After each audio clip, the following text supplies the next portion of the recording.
నమస్తే, మీరు చూస్తున్నవి మీ ETV for you కార్యక్రమాలు.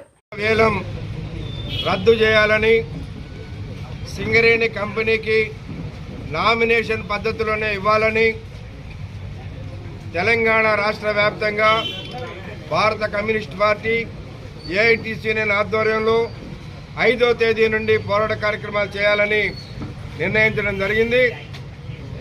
బీజేపీ ప్రభుత్వం బొగ్గు గనులను వేలం పెడుతూనే ప్రైవేటీకరణ చేయడం లేదని తప్పుడు విధానం చెప్తా ఉన్నారు. ప్రైవేట్ వాళ్ళకి బాయిలు ఇచ్చిన తర్వాత అది ప్రైవేటీకరణ కాకపోతే అది ప్రభుత్వ రంగం అవుతుందా అని అడుగుతూ ఉన్నాం. అట్లనే టీఆర్ఎస్ గవర్నమెంటు గతంలో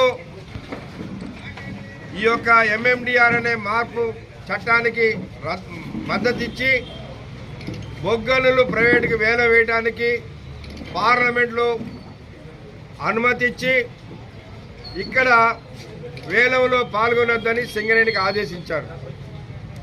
సింగరేణి వేలంలో పాల్గొనకపోవటం వల్ల 2 బావులు ప్రైవేటు వాళ్ళకు పోయినాయి. ఆ 2 బావుల్లో కూడా ఏదైతే కోయగూడెం ఓసీ3 ఎల్లందులో ఉందో అది అరవిందో కంపెనీకి పోయింది. సత్తుపల్లిలో ఉన్నటువంటి ఓసీ3 అవంతిక కంపెనీకి పోయింది. ఈ అరవిందో కంపెనీ శరత్ చంద్రారెడ్డి గారిది. శరత్ చంద్రారెడ్డి గారు ఎవరో అందరికీ తెలుసు. కవిత గారు ఆయన కలిసి ఢిల్లీలో లిక్కర్ బిజినెస్ చేసి ఇప్పుడు ఇద్దరు జైలుకు పోయారు. అట్టనే అవంతిక కంపెనీ కూడా ఎవరిదో తెలుసు. మన కరీంనగర్ ప్రతిమ మెడికల్ కాలేజీని చెందినటువంటి ప్రతిమ శ్రీనివాసరావు గారు డైరెక్టర్గా ఉన్న కంపెనీ అది.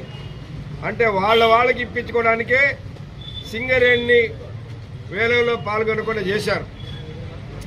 కాబట్టి ఇవాళ కార్మికుల మీద ఏదో ప్రేమ ఉన్నట్టు వేలం రద్దు చేయాలని అడుగుతూ ఉన్నారు. సరే, సంతోషం. ఇప్పటికైనా ఆ పోరాట కార్యక్రమంలో కలిసి రావాలని కోరుతూ ఉన్నాం. అట్లనే కాంగ్రెస్ పార్టీ కూడా ప్రతిపక్షంలో ఉన్నప్పుడు వేలం రద్దు చేయాలన్నారు.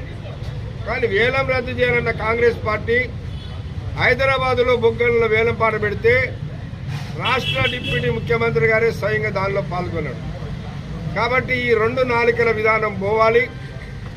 చిత్తశుద్ధితోటి ఏ రాజకీయ పార్టీ అయినా మద్దతు ఇవ్వాలి.